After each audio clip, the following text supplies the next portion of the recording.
अब रेवत मनु की उत्पत्ति और उनके मनवंतर का वर्णन। मार्कंडेय जी कहते हैं ब्रह्मन, पांचवें मनु का नाम रेवत था। उनकी उत्पत्ति का वर्णन करता हूं।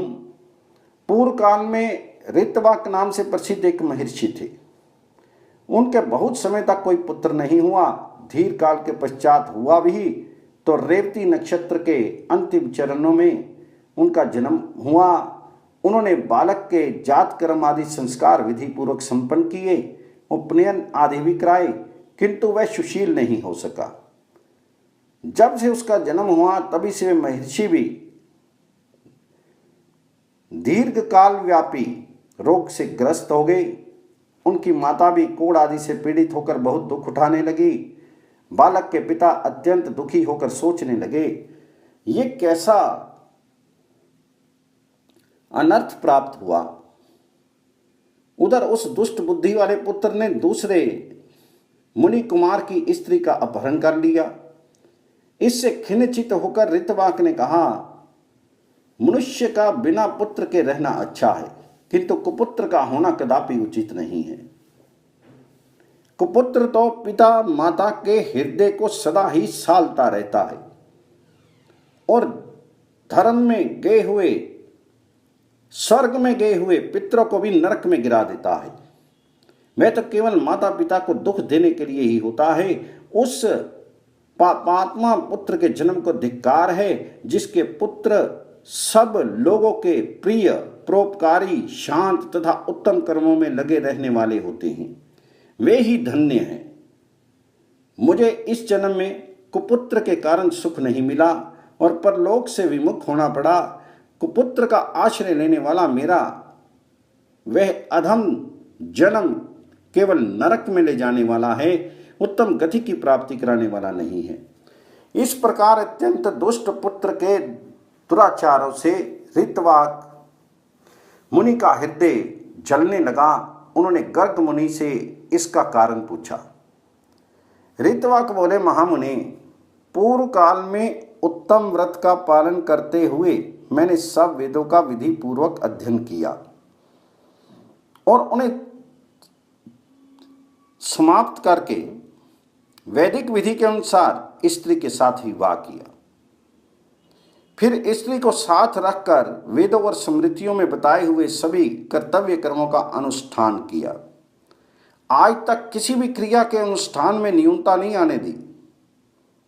मुनि, पौम नाम के नरक से डरते हुए मैंने गर्भाधान की विधि से पुत्रोत्पत्ति का उपदेश्य रखकर स्त्री के साथ समागम किया।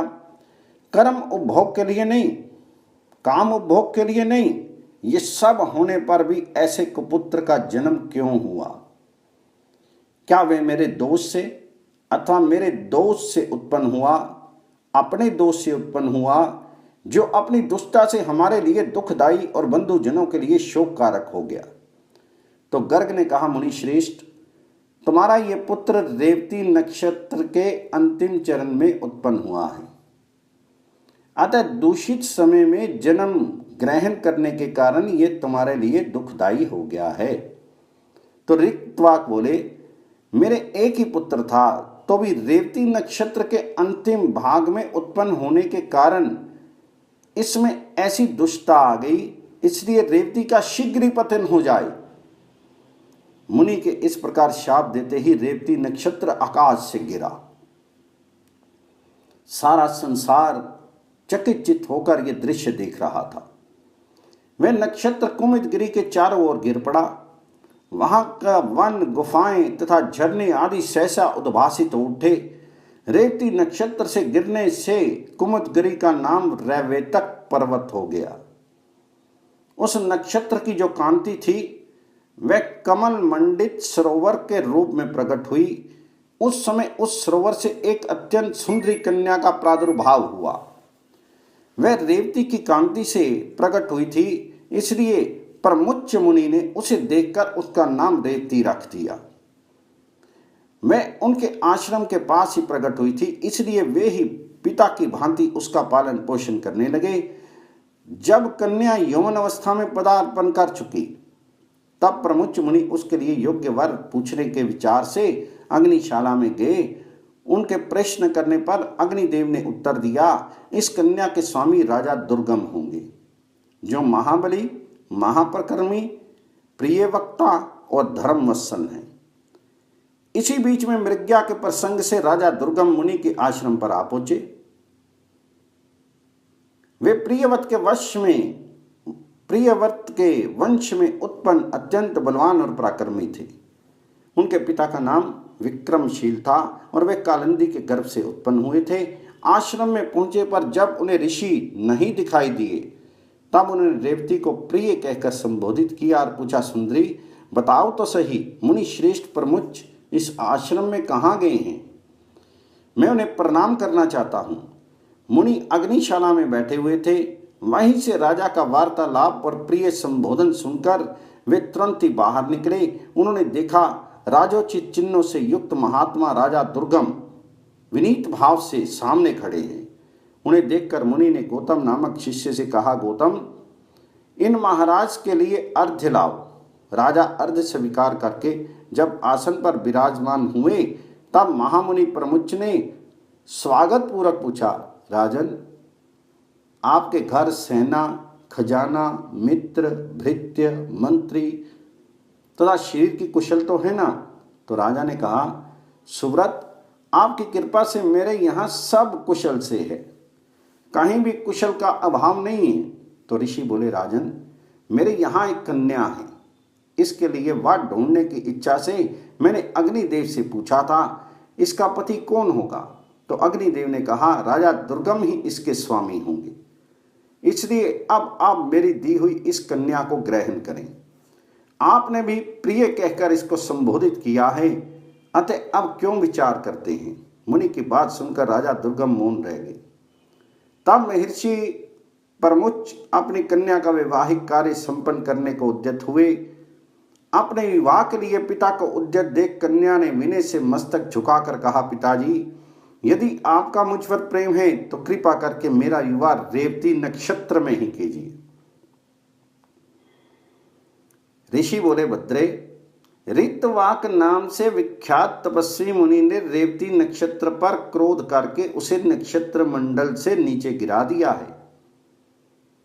तो कन्या ने कहा, पिताजी, क्या ऋतवाक मुनि ने ही ऐसी तपस्या की है, आपने नहीं की? यदि आप भी तपस्वी हैं तो रेवती नक्षत्र को पुनः आकाश में स्थापित कर दीजिए। आप उसी नक्षत्र में विवाह क्यों नहीं करते? तो ऋषि बोले, भद्रे, तेरा कल्याण हो, अब तो प्रसन्न हो जा। मैं तेरे लिए रेवती नक्षत्र को पुनः चंद्रमा के मार्ग में स्थापित कर देता हूं। तदनंतर महामुनि प्रमुख ने अपनी तपस्या के प्रभाव से रेवती नक्षत्र को पुनः पहले की भांति चंद्रमंडल से संयुक्त कर दिया। फिर उसी नक्षत्र में वैदिक मंत्रों का उच्चारण करते हुए कन्या का विधि पूर्वक विवाह कर दिया और प्रसन्न होकर अपने जमाता से कहा, राजन, बताइए, मैं इस विवाह में दहेज के रूप में आपको क्या दूं? मेरी तपस्या अप्रतिहत है, मैं आपको दुर्लभ वस्तु भी दे सकता हूं। तो राजा ने कहा, मुने, मेरा जन्म संभव मनु के वंश में हुआ है। अब मैं आपकी कृपा से ऐसा पुत्र चाहता हूं जो मनवंतर का स्वामी हो। तो ऋषि बोले, राजन, तुम्हारी ये कामना पूर्ण होगी। तुम्हारा पुत्र मनु होकर संपूर्ण पृथ्वी का उपभोग करेगा और धर्म का ज्ञाता होगा। तब राजा उस स्त्री को साथ लेकर अपने नगर को चले गए। उनसे रेवती के गर्भ से रेवत का जन्म हुआ, जो सब धर्मों से संपन्न और मनुष्यों से अजय थे। वे सब शास्त्रों के ज्ञाता और वेद विद्या के विशारद थे। उनके मनवंतर में सुमेधा, भूपति, बैकुंठ और अमिताभ ये 4 देवगण थे। इनमें से प्रत्येक गण में 14 देवता थे। इन चारों देवगणों के स्वामी विभु नामक इंद्र थे, जिन्होंने 100 यज्ञों का अनुष्ठान करके इस पद को प्राप्त किया था। हिरण्यरोमा, वेदश्री, उदरबाहु, वेदबाहु, सुधामा, पर्जन्य, महामुनि तथा वेद वेदांतों के पारगामी महाभाग विशिष्ट, ये 7 रेवत मनवंतर के सप्तऋषि थे। बालबंधु, महावीर, सुयष्ट्य तथा सत्यक आदि रेवत मनु के पुत्र थे।